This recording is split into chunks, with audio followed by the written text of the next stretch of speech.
masks made in this video are intended for decorative use, not for wear. Some of the materials used could be harmful to your health. If you do try this at home, do your research, follow all safety precautions, and have fun. Hey. Yeah? Allow me to show you how I made this witch mask with Model Magic. Okay. First, if you want to try to make a mask, or even follow along with this one, you're going to need some essentials. Okay. You'll need a generic mask for a base. Any half mask should do. Okay. You'll need Model Magic or some other kind of foam clay. All right. You're going to want some Mod Podge. That's something we use constantly. Constantly. Yeah. And it's always a good idea to have a knife. Oh, yeah. And that's a good tip no matter where you're going. Right. And I painted this with inexpensive craft paints, but any acrylic paint should work just fine. Okay. Is that all? Well, there are other things that I use, but they're not as essential as these. Okay. Now, you don't need to do this, but I taped up the eye holes on my mask to make them smaller because I have a very specific plan for those. Okay. But I also cut nose holes and mouth holes so you could breathe. Then I layered on the Mod Podge. To seal it? Yeah, inside and out. Okay. There's about 4 or 5 layers on there, and that's because this mask is a paper mask. Oh, right. And I know it's going to get wet when I plop the clay on there. Yes. And I don't want it to get all waterlogged. Right. Ping pong ball? Yeah, another non-essential, but vital to my design. Ah. I want big, bulgy, cartoony eyes on this witch. Okay. So I used my Dremel to drill out some eye holes. And I used a sanding drum to widen them. You're really getting a lot of use out of that Dremel. I really am. I love it. The Dremel is a lot of fun. It really is. So then, using that knife that I told you to pack, Right. I split the ping pong ball, and then I had my bulgy eyes. Nice. Now it's time to start sculpting the witch's face. Okay. Model Magic. This was my first time working with it. Oh, yeah. It doesn't feel like regular clay. Okay. It's more like marshmallow. Uh-huh. It's stretchy and bouncy, and it has a tendency to lightly resist when you work it. Oh, okay. And it kind of bounces back into shape. Yeah. But you just work it. Okay. And the first thing I had to do was create an eye socket for my ping pong ball eyes. Yeah. If you're just making a general mask and you don't have goofy ping pong ball eyes, you can just ignore this little part and sculpt the face over the mask as needed. Yeah. I know you said water was a big help with the Model Magic. Yeah, the water helped to stick it to the mask, and it really aided in smoothing one lump of clay into another. Okay. And because we're using a lot of water with this clay, it's vital that you perform that first step of sealing up the mask with Mod Podge. And that's because this mask you bought is like a paper mask, right? Yeah, I mean, I don't know how it's made, but it's like a thick paper mask. Okay. Maybe it's paper mache. Ah. I'm going to try to put a list of supplies in the description box. Oh, good. But like I said, even if you found a plastic Halloween mask to use as a base, it would work fine. Right. But I would still seal it with Mod Podge because when that stuff stiffens up, it really makes the mask a little more durable. Oh, it does. Oh, and that big gray tooth. Yeah. It ended up being way too big and cartoony, so you'll see later that I yanked it out and I made a much smaller tooth. Okay. I think it looks great so far. Thanks. Is this the first mask you've made like this, though? Almost. The first mask I made, similar to this, was when I was 15. Oh. I convinced a friend of mine that we could buy cheap skeleton masks, paper mache on top of them, and with like 150 yards of yarn, we could make our own heavy metal zombie masks.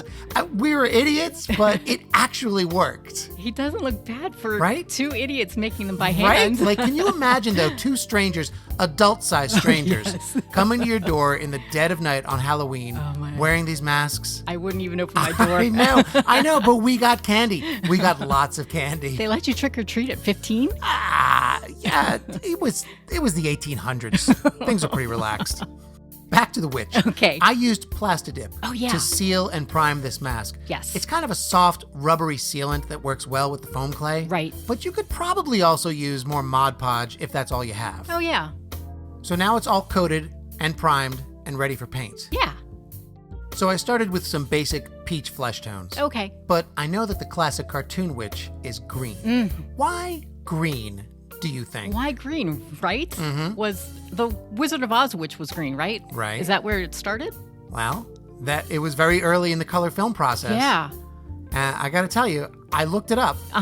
You nailed it. Oh! It says that The Wizard of Oz was the first major piece of media that used green skin for witches. Wow. Mostly because it looked cool. It looked scary. Oh, It yeah. looked alien, you know? But before then, you might see witches with unnaturally red or orange faces, but nothing as disturbing or alien as green. Huh, there you go. Right? There you go.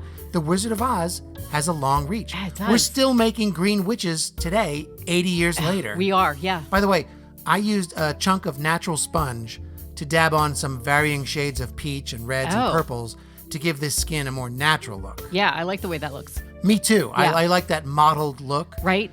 And after I had those basic colors on, I did a little dry brushing of the peaks of the face with kind of a lighter yellow color. Oh, I really like the way the skin looks. Yeah. It's creepy and cartoony, but also looks like, I think the foam clay makes it look like flesh. Right? Like soft, meaty folds of flesh. Yeah. I like it. Yeah. But I gotta tell you, The Wizard of Oz demands another sacrifice. I mixed up a green wash because, hey, it's a cartoony witch. I wanted to add a hint of cartoony color. Right? I dabbed it on with a sponge, just like all the other colors. Okay. But I also brushed it into the nooks and crannies of the face. Oh, now I really like the way the green bounces off the other colors. Right? Like, she's not just a green witch. She's a witch with normal colored skin that has a weird green tint. Green tint. Yeah, that's the tint of evil. Read my new book, The Tint of Evil.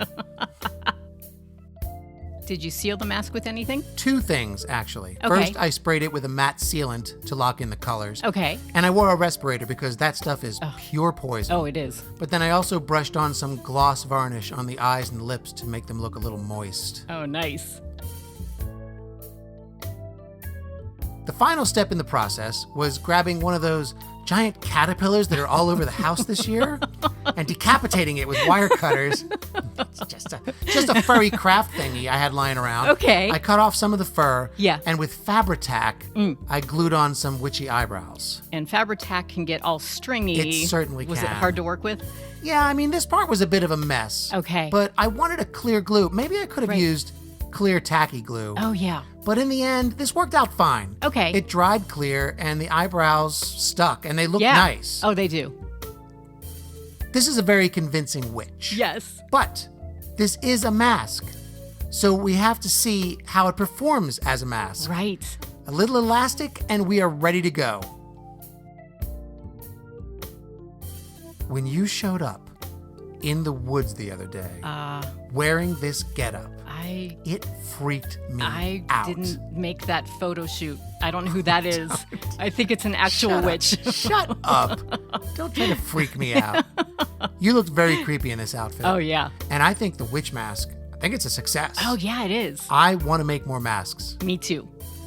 You children, stay out of my woods, or I'll turn you all into toadstools and bake you into a pie, especially you.